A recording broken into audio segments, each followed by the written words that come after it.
اعوذ باللہ من الشیطان الرجیم بسم اللہ الرحمن الرحیم۔ ناظرین، پوٹھوار کی قدیم و تاریخی عمارات اور ثقافتی نقوش کے سلسلے میں آج ہم موجود ہیں تحصیل گجرخان کے بہت ہی قدیم قصبہ پنجگراں کلاں میں۔ تقسیم ہند سے قبل یہ علاقہ سکھ آبادیوں کا مرکز ہوا کرتا تھا۔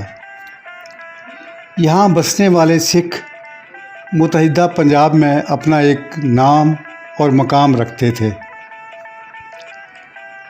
یہاں کے بیشتر لوگ کاروبار اور کھیتی باڑی سے وابستہ تھے۔ اس کے علاوہ سرکاری عہدوں پر بھی فائز تھے۔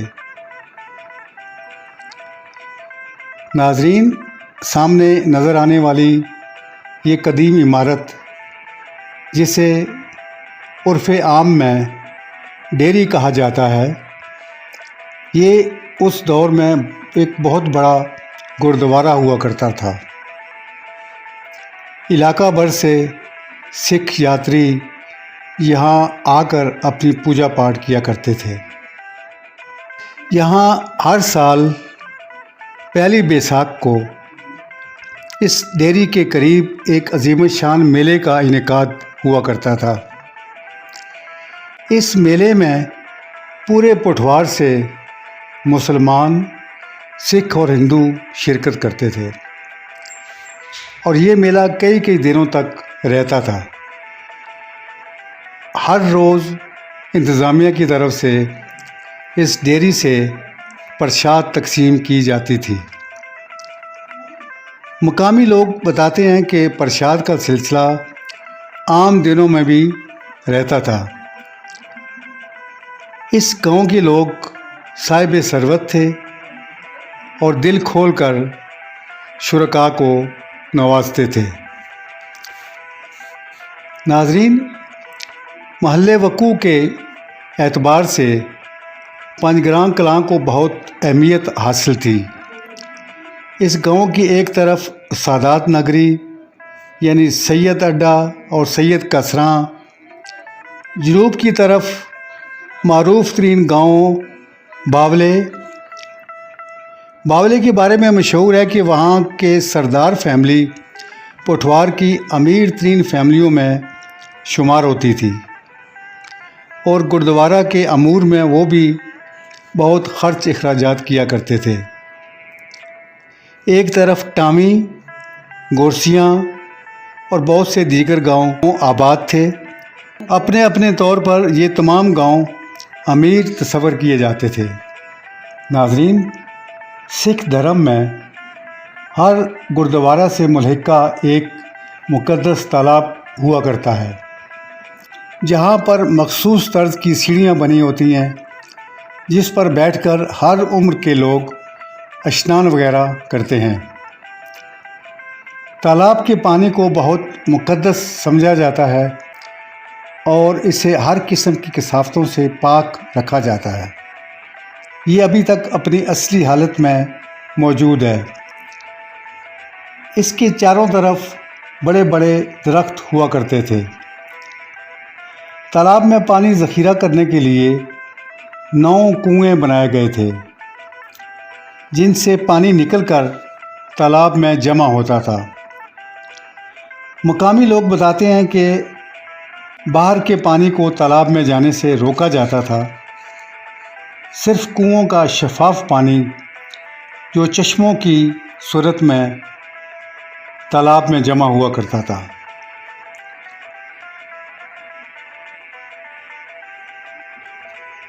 اور یہ پانی اتنا وافر ہوتا تھا کہ تالاب کو بھر کر نکاسی کے ذریعے زمینوں میں آبپاشی کے لیے بھی استعمال ہوتا تھا۔ اس تالاب کو پوتر رکھنے کے لیے جانوروں کا داخلہ یہاں قطعاً ممنوع تھا۔ جانوروں کو پانی پلانے کے لیے کچھ فاصلے پر حوض بنے تھے، اس سے آگے جانور نہیں آ سکتے تھے۔ گزشتہ چند سالوں میں شدید بارشوں کے باعث